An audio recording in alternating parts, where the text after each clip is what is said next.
kita memang kena buat sesuatu untuk mencorak keadaan kematian kita.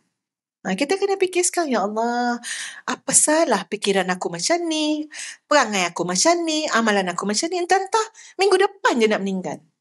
Entah bulan depan je nak meninggal. Kita naklah kena sesuaikan dengan apa yang kita belajar ni. Dia nampak. Nampaklah tanda-tanda. Ada kesedaran lah, ada rasa nak taubat lah.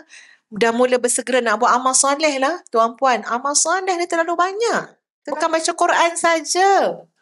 Menyantuni orang, senyum ke orang, lapangkan hati orang.